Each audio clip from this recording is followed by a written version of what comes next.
parce que c'est trop aléatoire, c'est trop difficile de travailler avec les journalistes. Un jour il faut faire de la couleur, un jour il faut faire... Non. Moi je fais du vin comme il doit être fait, quand il doit être fait. Je ne me fie pas des modes. So I asked Vincent what his thoughts were on journalists, and those particular journalists that he agreed with more than others.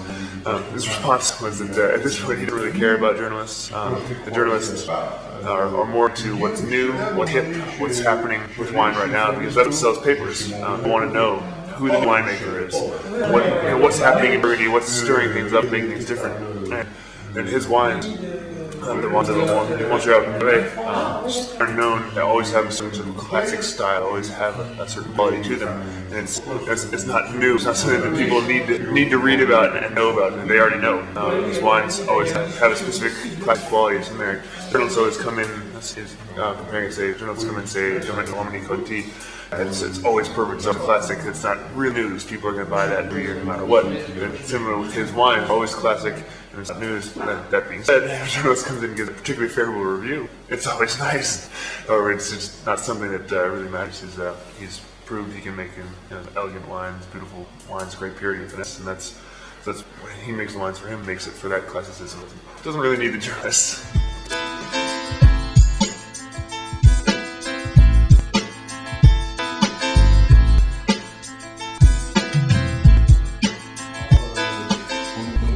Notre code de popularité.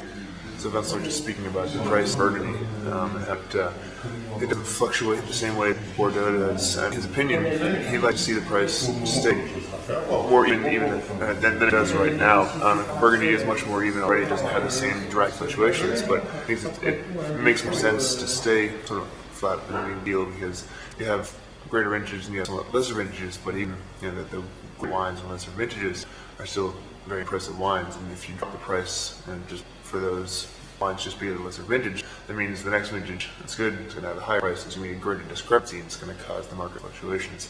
However, if instead you leave those prices very similar, keep a sort of a standard or a set continuous pricing, it makes the market more stable. And those well-made wines, even with lesser vintage, it just means they're still great wines, you just treat them a little differently. 2004, for example, a little less power. You wouldn't necessarily pair that with a heavy, intense dish. They're still an elegant, very well-made or refined wine. So treat it something perhaps like veal, something a little lighter, and it still has place and deserves to stay at that sort of at that price level.